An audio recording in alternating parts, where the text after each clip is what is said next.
Je vote pour la science avec Isabelle Burgon. Bonjour à vous. Au Québec, le recyclage gagne en popularité, même si les Québécois ne sont pas encore les grands champions.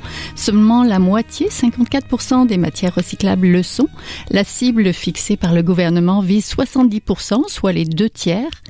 De nombreux citoyens se demandent toutefois ce que deviennent réellement les matières qu'ils déposent dans leur bac bleu ou vert. Sont-elles vraiment recyclées ou atterrissent-elles dans un dépotoir pour y être enfouies? Nous produisons 13 millions de tonnes de matières résiduelles chaque année au Québec. À travers la province, les centres de tri débordent et la cueillette sélective gagnerait à être améliorée. C'est pourquoi nous devons rendre nos rebuts recyclables les plus attrayants pour les recycleurs locaux et internationaux. La décision des autorités chinoises de fermer ses frontières à certaines matières recyclables, dont les nôtres, nous rappelle notre dépendance au marché étranger. Plus de la moitié de notre bac était destiné au marché asiatique.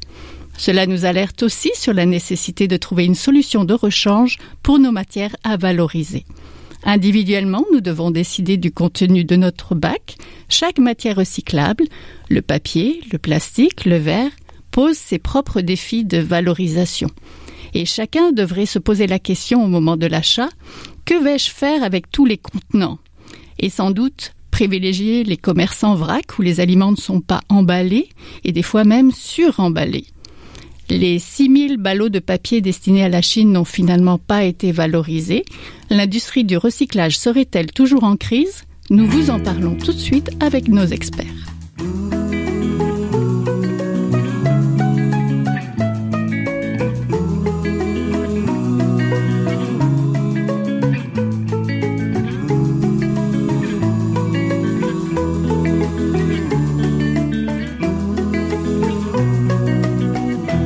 Pour parler des enjeux liés au recyclage au Québec, nous avons avec nous aujourd'hui Marc Olivier, chargé de cours et chercheur au Centre universitaire de formation en environnement et développement durable de l'Université de Sherbrooke. Bonjour. Bonjour, mais il ne faut pas oublier aussi que je suis chercheur au Centre de transfert technologique en écologie industrielle. Si vous ne le mentionnez pas, mon employeur va me dire « vous avez oublié quelque chose ». On est en compagnie aussi de Karel Ménard, directeur général du Front commun québécois pour une gestion écologique des déchets, porte-parole de Zéro Déchet Québec. Bonjour. Bonjour Isabelle. La Chine a fermé ses portes provisoirement aux matières recyclables québécoises. Une grande partie de ce que nous recyclons finit au dépotoir. L'industrie du recyclage est-elle toujours en crise? En fait, ce n'est pas l'industrie du recyclage, c'est l'industrie de la récupération. D'entrée de jeu, j'aimerais ça faire une grande distinction entre récupérer et recycler, parce qu'on nous dit depuis 20 ans qu'on recycle à la maison, que les centres de tri font du recyclage. Tout ça, ce n'est pas vrai. À la maison, moi, j'ai un bac de récupération et je mets des matières recyclables dans un bac de récupération. Le camion amène des matières recyclables au centre de tri et le tri ne fait pas de recyclage. Le centre de tri va trier les matières et il va les vendre éventuellement. Et ensuite, il les vend soit à des conditionneurs qui eux-mêmes vont les vendre à des recycleurs ou il les vend directement à des recycleurs ou il vend les matières à l'étranger, notamment en Chine, comme ça se faisait avant. Donc, actuellement, on a une crise de la récupération parce qu'on récupère des matières, mais on n'a pas de recycleurs locaux ici et on sait bien qu'on vendait à peu près tout ce qu'on avait comme matière recyclable qu'on récupérait, qu'on vendait ça en Chine. Et comme vous l'avez dit, la Chine a fermé ses portes. Donc, on se retrouve gros gens comme devant avec des matières avec lesquelles il n'y a pas nécessairement preneur. Est-ce que ce sont des matières qui s'accumulent? Ce sont des matières qui s'accumulent, mais la toute petite nuance qu'il faudrait faire, c'est que formellement, la Chine n'a jamais fermé ses portes à l'achat de matières. Elle a tout simplement indiqué que si les matières n'étaient pas suffisamment bien triées, elle fermait ses portes. On a toujours continué à vendre des matières à la Chine, mais seulement celles qui étaient bien triées. Donc, on parle des matériaux qui ont moins de 1% de contamination dans les ballots. Mais effectivement, il y avait eu comme une paresse qui s'était mise en place dans nos centres de tri, puisque auparavant, la Chine acceptait sans trop rechigner à peu près n'importe quelle qualité de matière triée. Les standards de tri qui peu à peu s'est implanté depuis une vingtaine d'années ou peut-être même plus, c'était tout simplement de dire on va trier so-so. Et puis de toute façon, il y aura toujours un acheteur. Alors, le standard de tri qui pouvait aller jusqu'à 10-12% de plastique dans des ballots de papier, c'était le standard de l'époque, mais ça fonctionne plus.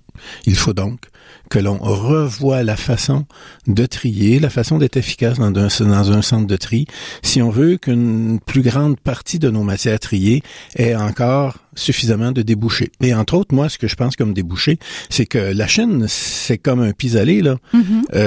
Il faut plutôt penser à avoir des matières bien triées pour être capable de participer à les envoyer vers des entreprises qui existent déjà en Amérique du Nord et qui n'acceptent que des matières bien triées. Et, bien sûr, ce qui est dans la nouvelle perspective, créer une possibilité d'économie circulaire. Si j'ai des matières bien triées, pourquoi je ne serais pas capable d'inciter au développement d'entreprises dans les régions du Québec qui sont capables de faire quelque chose, à petite échelle sans doute, avec des matières qui sont bien triées. Donc, créer de la valeur ajoutée sur le territoire. C'est ça qui est le nouvel objectif qu'on a en tête quelque part en disant, faisons d'une pierre deux coups. Les problèmes des centres de tri actuels, il faut qu'on transforme le problème en avantage pour l'avenir. Puis l'avantage pour l'avenir, c'est d'améliorer la qualité du tri, puis de créer des entreprises au Québec pour être capable de faire après ça. Donc, l'industrie du recyclage. Oui, il y a aussi le fonctionnement disparate des centres de tri québécois. Est-ce que c'est un problème de gestion, de réglementation, de modernisation? Comme M. Olivier le dit, c'est une industrie, la récupération. Donc, les municipalités récupèrent les matières recyclables des concitoyens. Et ensuite, les centres de tri, dépendamment des modèles d'affaires, ça peut être des centres de tri gérés par des organismes lucratifs, des centres de travail adaptés, des centres de tri privés, publics. Donc, il y a plusieurs modèles. En fait, je crois qu'il y en a plus de 320 au Québec, là, de types de tri. Il y a 22 centres de tri au Québec, mais de types de contrats entre municipalités, régies, MRC et centres de tri. Donc, il y a plusieurs modèles d'affaires au Québec. Et un centre de tri, la façon dont ça fonctionne, comme j'ai dit tantôt, ça trie des matières. Donc, les matières rentrent et il faut qu'elles sortent. Et au même rythme, si possible. Sinon, les matières s'entreposent. Et c'est pas très bien d'entreposer des matières parce que ça coûte cher et aussi elles peuvent dépérir jusqu'à un certain point. Donc, ce qu'on s'est rendu compte avec ce qu'on appelle la crise du recyclage, qui est mondiale, soit dit en passant, c'est pas juste au Québec, c'est que les centres de tri qui avaient des modèles d'affaires basés sur l'exportation, donc on parle notamment du plus gros centre de tri au Québec, celui de Montréal, ce sont eux qui ont des gros problèmes parce qu'ils n'ont pas investi au cours des dernières années. Ce sont de la gestion à court terme, donc on exporte, on fait des profits, donc on modernise pas, et c'est de la gestion privée. Donc, on se rend compte là que ces centres de tri-là, c'est eux qui causent problème actuellement, tandis que les centres de tri, généralement gérés par des organismes lucratifs ou des centres de tri municipaux qui ont investi au cours des dernières années et qui ont aussi des ententes avec des recycleurs locaux, c'est eux qui s'en tirent le mieux. Oui, Monsieur Olivier, comment peut-on moderniser ces établissements pour améliorer justement le tri et la valorisation des matières? On est dans un siècle qui court et dans le siècle qui court, les avancées technologiques ne manquent pas. On a donc beaucoup d'équipements nouveaux qui sont possibles pour faire le tri, un tri mécanique des matières. Alors, quand on est dans les centres de tri, il y a 20 ans encore, on était en présence de trieurs et tout se triait à la main ou presque. Mais depuis 20 ans, peu à peu, on est passé au tri qui est mécanique. Donc, on a différentes étapes de tri mécanique qui sont mises en place. Les postes qui auparavant étaient des trieurs manuels, on a donc réformé ces postes-là pour qu'ils soient plutôt en assurance qualité après que le tri mécanique a été fait. Donc, tout de suite à la sortie de chacun des appareils, on essaie d'améliorer encore le tri. Et par une cascade d'équipements, de nouvelles technologies, on est capable d'améliorer ce tri-là. Et techniquement, il n'y a rien qui empêche que présentement, on puisse dire tous les matériaux que l'on veut trier, on les trie avec moins de 1%. On va dire, mettons une cible de 1% de contamination dans les ballots. La contamination, c'est quand c'est une matière qui n'est pas de bonne nature, qui se trouve dans un ballot. Par exemple, du plastique dans un ballot de papier, ça serait ça le contaminant principal. On est capable de le faire. Est-ce que ça veut dire qu'on a bien aménagé les chaînes actuelles, qu'on a le bon nombre de personnes qui sont en assurance qualité après les tri mécaniques? Est-ce qu'on se rend jusqu'au bout vers le 1%? Il y a que quelques centres au Québec qui nous disent, parce que là, il faut se fier à ce qu'ils nous disent qu'ils sont capables, par exemple, de faire des ballots de papier avec pas plus de 1% de contamination. Mais il y en a. Alors, ça va devenir le nouveau standard pour fabriquer ce tri efficace que l'on appelle pour être capable de faire quelque chose d'utile dans l'avenir avec les matériaux. Là, on en parle pour le papier, mais bien entendu, on trie aussi des plastiques, on trie aussi des métaux, etc. là, dans un centre de tri. Pardon, j'aimerais ça apporter quelques nuances ou lorsque des centres de tri disent qu'ils font des ballots de papier avec 1% d'impureté, souvent ce sont des papiers qu'ils récupèrent dans des industries. Donc le tri est déjà à la source chez le fournisseur, si on veut. Donc c'est pas des matériaux issus de la collecte sélective pêle-mêle. Donc c'est ça aussi, moi je dis, si on va avoir de la qualité qui sort des centres de tri, faut aussi penser à ce qui rentre dans les centres de tri. Je pense que la collecte sélective actuelle, donc la collecte pêle-mêle, est à revoir. Moderniser les centres de tri, oui, je suis d'accord, ça fait partie de la solution, mais peut-être faudrait aussi se poser la question, est-ce qu'on devrait moderniser tous les centres de tri? Il y a des centres de tri qui ont 5-6 000 tonnes par année. Est-ce qu'on va investir des dizaines de millions de dollars pour quelques milliers de tonnes, ou on va simplement s'occuper de ceux qui ont 20 000 tonnes et plus, par exemple, ou 30 000 tonnes et plus? Donc, il faudrait revoir, si on veut, notre système de récupération au Québec. Et ça inclut aussi ceux qui produisent des biens de consommation, c'est-à-dire on trie du papier, du métal, du carton, du verre, de contenants imprimés et emballages. Donc, moi, je ne suis pas responsable de ce qui est mis en marché, ni la municipalité, et c'est à elle qu'on demande des comptes en bout de ligne. Moi, je pense qu'on devrait aussi demander des comptes aux producteurs, et non pas uniquement l'obligation de financer la collecte sélective, mais bien de mettre sur le marché des produits qui sont durables, nécessaires. Donc, pas des produits jetables, et des produits recyclables ou à contenu recyclé. Et ça, actuellement, il n'y a aucune espèce d'obligation pour les entreprises privées, pour les producteurs, comme on dit dans notre jargon. Et il faudrait s'attaquer à ça aussi. Et pas juste s'attaquer toujours en aval aux centres de tri, à moderniser les centres de tri. Il y a 10 ans, on avait une crise relativement similaire et on investit des millions de dollars dans les centres de tri. Et 10 ans plus tard, on se retrouve dans la même situation à toute fin pratique. Donc, juste moderniser les centres de tri, ce n'est pas la solution. Moi, je pense que actuellement, la situation actuelle nous a montré l'échec de la collecte sélective municipale au Québec. Il faudrait, comme a dit M. Olivier, se donner l'opportunité de la revoir de fond en comble, de revoir ses fondements, comme on a déjà dit, de la collecte sélective pour pouvoir la reconstruire, la rebâtir. Elle est fondamentale, elle est essentielle, mais elle n'a jamais été révisée. Je pense que c'est l'opportunité qu'on a actuellement.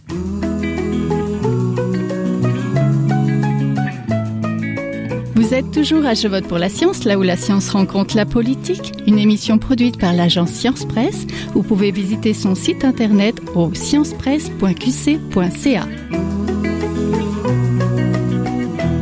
En matière de recyclage, il faut donc revoir notre manière de faire. Que devrions-nous changer concrètement, améliorer donc le tri à la source qui est mis dans le bac, le nettoyage des matières, les meilleurs choix de recycleurs peut-être?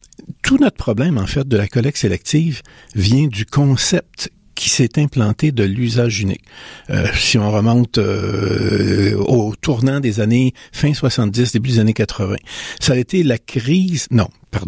ça a été plutôt le côté novateur qui était très intéressant. On nous a présenté une explosion de l'utilisation des plastiques sous forme maintenant d'objets à usage unique. Avant les années 80, là, quand on avait un objet en plastique, c'était un objet qui était durable, quelque chose qui était là pour durer longtemps, et ça, c'était une bonne utilisation de cette matière-là.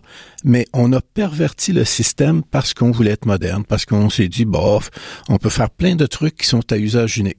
Ça vaut maintenant non seulement pour les plastiques que l'on utilise quelques temps très court puis qu'on va jeter, mais ça vaut aussi même pour des bouteilles en verre qui sont pas de qualité suffisante pour être en mode réemploi et ainsi de suite. Et c'est ça qui a créé le besoin de mettre en place la collecte sélective. La collecte sélective naît au passage des années 80, elle naît du concept du jetable. Si on voulait vraiment faire quelque chose de différent dans notre société, il faudrait se re-questionner sur l'usage unique. Est-ce que c'est correct? Est-ce que c'est cohérent? Je vous dis tout de suite que moi, ma position, c'est que non. Les objets qui sont en usage unique, on n'a pas une cohérence. C'est un gaspillage de ressources de fonctionner comme ça. Mais qui est prêt à s'attaquer à ça? Paradoxalement, ce que M. Olivier dit, c'est vrai, comme toujours. Mais merci.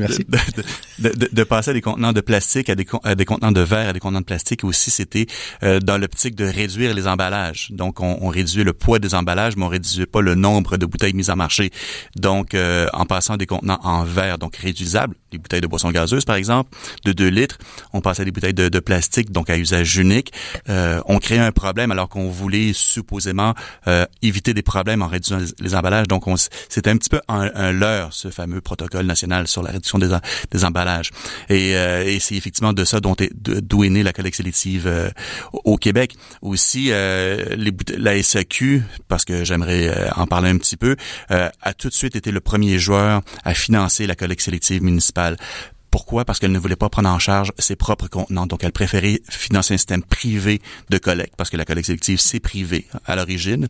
C'était Collecte sélective Québec, parce que les producteurs ne voulaient pas avoir de mesures coercitives, de lois, de règlements qui les obligeaient à être responsables, ce qu'on appelle la responsabilité élargie des producteurs, comme il y a en Europe pour certains produits. Au Québec, ils ont évité ça en mettant leur propre système de récupération. Ils ont donné la responsabilité aux municipalités de le faire en les finançant, mais eux, ça leur permettait aux entreprises de continuer à produire des biens jetables, des biens à usage unique, comme on voit aujourd'hui. Aujourd'hui, les produits d'il y a 5 ans ou 10 ans ne sont pas les mêmes. C'est-à-dire, ça change continuellement. Donc, si on change, par exemple, l'équipement des centres de tri, on va devoir les rechanger parce que les matières seront pas les mêmes. Il va y avoir des nouveaux plastiques, des additifs dans les plastiques. Donc, juste moderniser, c'est un petit peu un chat qui court après sa queue. On l'a fait il y a 10 ans, puis on va devoir le refaire il y a plus tard. Donc, la modernisation, oui, mais pas à tout prix. Une des façons de faire, pour répondre à votre question, c'est oui, on doit continuer à récupérer la collecte sélective, mais peut-être la repenser, comme j'ai dit tout à l'heure, notamment le verre. Le verre ne devrait pas se mettre dans la collecte sélective pêle-mêle. Actuellement, il y a 0% de verre au Québec qui est recyclé sous forme de verre. Donc, à Montréal, tout le verre que vous mettez dans le bac de récupération se retrouve au dépotoir comme matériau de recouvrement à Terrebonne. Et ça fait des années que ça dure. Et ça, moi, je trouve que c'est un gros scandale. Donc, oui. Parlons de la consigne. Donc, est-ce qu'on pourrait élargir la consigne aux autres contenants ou est-ce que c'est un vieux concept d'aller rapporter sa bouteille de bière au dépanneur? Est-ce qu'on pourrait imaginer les bouteilles d'eau, les bouteilles de vin et justement d'avoir une consigne liée à ça? Ah, absolument. Puis il faut distinguer, on l'a un petit peu abordé, la consigne des bouteilles de bière, les bouteilles brunes, là, Molson et Labatt, pour ne pas les nommer, et les autres bières qui se retrouvent dans les mêmes contenants. C'est une consigne privée, gérée par l'Association des brasseurs du Québec. Cette consigne-là existe depuis plus de 150 ans, et l'utilisation de ces bouteilles-là, à la fin de la consigne, c'est des fins de réutilisation, parce que l'embouteillage se fait à Montréal, bientôt à Longueuil pour une compagnie, mais ça se fait dans la région.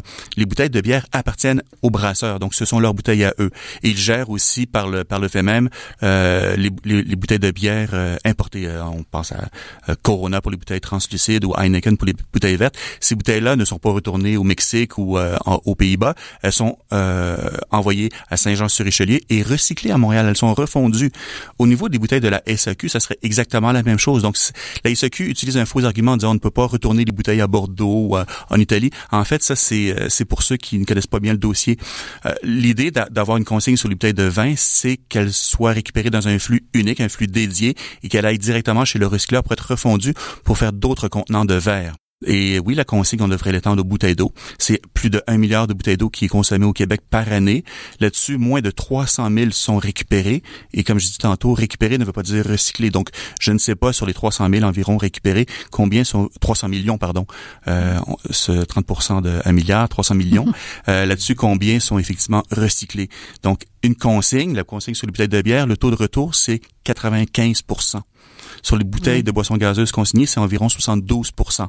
Alors que sur les bouteilles d'eau qui ne sont pas consignées, c'est moins de 30%. Donc oui, la consigne est toujours d'actualité et partout ailleurs dans le monde, elle se développe. Sauf ici, où on investit beaucoup dans la collecte sélective parce que avoir une consigne, c'est un peu responsabiliser les producteurs. Et ici, c'est vraiment l'optique qu'on a choisi de ne pas les responsabiliser, ces producteurs. Karel, pourrais-tu nous dire ce qu'il y en est dans l'ensemble canadien, dans les autres provinces canadiennes par rapport à aux bouteilles de verre, les bouteilles de vin, puisque tu nous parles des bouteilles de vin, qu'en est-il? En fait, dans toutes les provinces, incluant les territoires, sauf le Manitoba et le Québec, il y a une consigne sur les bouteilles de vin et de spiritueux. Donc, nous, on a...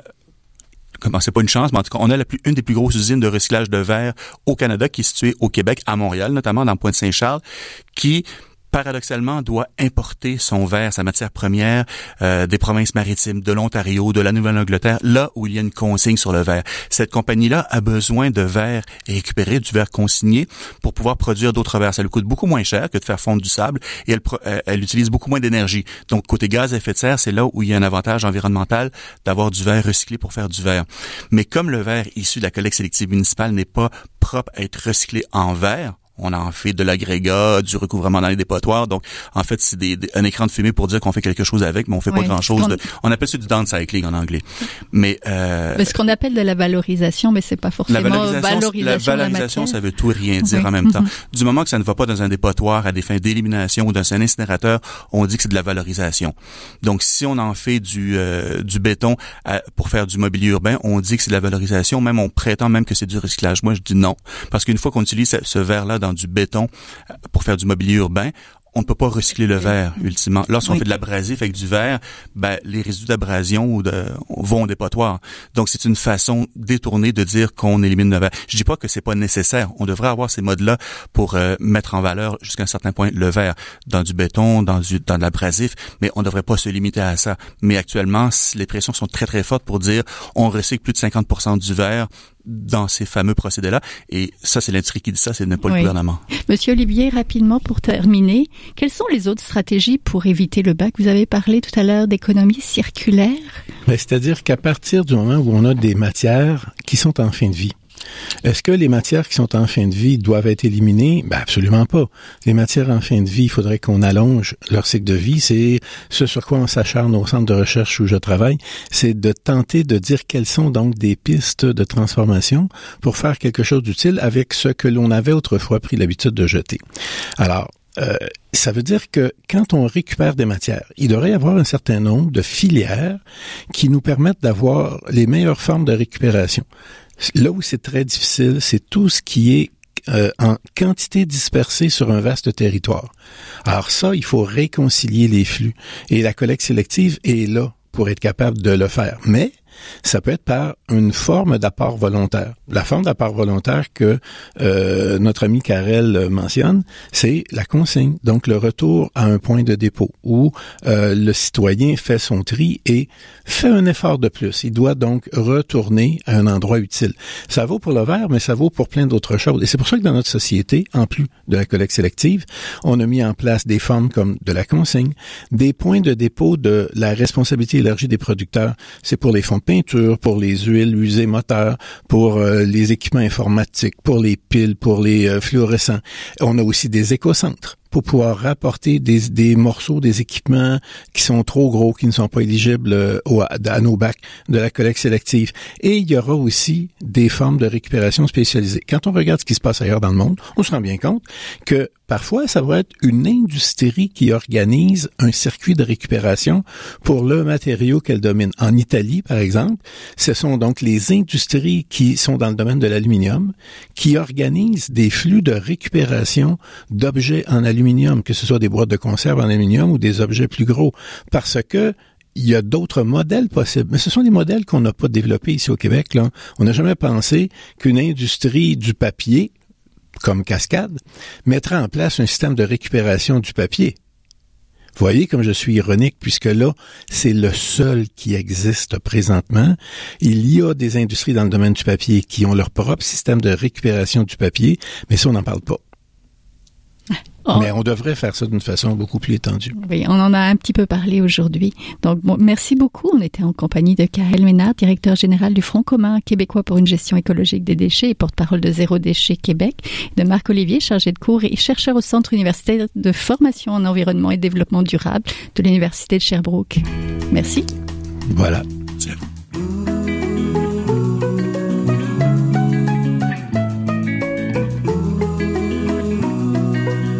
C'est maintenant le temps de passer le micro à notre scientifique éditorialiste, là où un chercheur réagit à un sujet d'actualité. Bonne écoute. Je m'appelle Alexa Mathieu et je suis médecin résident à l'Université de Montréal, dans le programme de santé publique et médecine préventive. Je suis aussi membre du groupe Jeunes médecins pour la santé publique. Aujourd'hui, je vais vous parler des résultats d'un nouveau sondage de l'AMC, ou Association médicale canadienne. Dans le sondage, ils ont interrogé près de 3000 médecins résidents et médecins en pratique à travers le Canada. Laissez-moi vous dire que les données ne sont pas très roses. Selon ces données, un médecin sur 4 ressent un fort épuisement professionnel. Qu'est-ce que ça veut dire? Pour mesurer l'épuisement professionnel, ils ont demandé aux médecins à quelle fréquence ils se sentaient épuisés par leur travail ou à quelle fréquence ils se sentaient plus insensibles envers les gens. Pour considérer qu'un médecin montrait de l'épuisement professionnel, il fallait qu'il se sente épuisé ou insensible au moins une fois par semaine. Et c'est un quart des médecins qui rentrent dans ces critères. En plus de ça, un médecin sur 3 présente des symptômes de dépression. Ça fait beaucoup de médecins qui sont touchés par les symptômes de burn-out ou de dépression. Mais pourquoi les médecins? Théoriquement, vu qu'on en sait pas mal sur la santé, on devrait savoir comment rester en santé, non? C'est sûr qu'il y a plein de facteurs à prendre en compte, mais moi je vous dis que l'environnement compte pour beaucoup. La charge de travail immense, des responsabilités énormes, les attentes de nos collègues ou de nos professeurs, la lourdeur émotionnelle des situations des patients, les contraintes de productivité exigées par les milieux de travail et même par leur gouvernement. J'ai vu plusieurs amis souffrir de détresse psychologique pendant mes études médicales. On sait bien que la souffrance aura mené plusieurs médecins au suicide. Mais en plus de ça, les médecins en détresse, c'est tous leurs patients qui souffrent aussi. Un médecin qui a des difficultés est moins attentif à ses patients, peut faire des erreurs, a moins d'empathie. En fait, le bien-être des médecins est de plus en plus reconnu comme un indicateur de la qualité des soins dans le système de santé. Des médecins en santé, donc, ça l'égale des meilleurs soins. L'AMC, dans sa déclaration sur la santé et le bien-être des médecins, parle de responsabilité partagée. La responsabilité partagée, ça veut dire qu'il y a plein de partenaires qui peuvent et qui doivent s'impliquer pour améliorer le bien-être des professionnels de la santé. Les médecins ont leur part à jouer pour préserver leur propre santé, bien sûr. Par exemple, il faut qu'on se repose assez, qu'on reconnaisse nos signes internes de détresse, qu'on reconnaisse aussi ces signes-là chez nos collègues. Mais il faut aller plus loin que ça. Pour qu'il y ait un vrai changement durable, on doit faire des changements au niveau de l'environnement de travail. Sur ce point, l'AMC met plusieurs recommandations dans sa politique sur la santé des médecins. Il faut que tout le monde s'implique, les hôpitaux, les cliniques et les autres milieux de travail, les associations professionnelles, les facultés de médecine, les organismes d'agrément des programmes de formation, les ordres des médecins, comme le CMQ au Québec, les chercheurs et bien sûr les gouvernements. Par exemple, les réformes du système de santé québécois des dernières années n'ont pas pris en compte le bien-être des médecins et des autres professionnels de la santé, ce qui pourrait nuire à la qualité des soins aux patients à la longue. Il faudrait que ces différents partenaires travaillent plutôt à ce que les médecins aient du temps réservé pour les tâches non cliniques, qu'ils aient moins de discrimination envers ceux qui vivent des difficultés psychologiques, que le respect des temps personnels soit plus valorisé. Il y a plein de choses à faire. Donc, j'espère que tous ces gens et tous ces organismes qui ont un grand rôle à jouer vont voir le sondage de l'AMC. J'espère que les gens seront sensibilisés à la problématique actuelle de la santé des médecins, de mes collègues, et qu'on va tous travailler pour améliorer les choses. Qu'on va tous prendre ces responsabilités pour nos patients et aussi pour la santé de toute la population du Québec et du Canada. C'est tout pour cette semaine. Je vote pour la science est une production de l'agence Science Presse avec Radio VM, à la régie Daniel Fortin, à la recherche François Cartier, à la réalisation de l'émission et au micro Isabelle Burguin. Si vous voulez réécouter cette émission, nous avons des rediffusions à l'antenne de Radio VM. Vous pouvez l'écouter aussi en podcast sur le site de l'agence Science Presse, sciencepresse.qc.ca. Et bien sûr, si vous l'avez aimé, n'hésitez pas à la partager sur vos réseaux sociaux. À la semaine prochaine. Jin Jiahua est un chercheur typique de ceux pour qui les progrès de la bioinformatique ont préséance.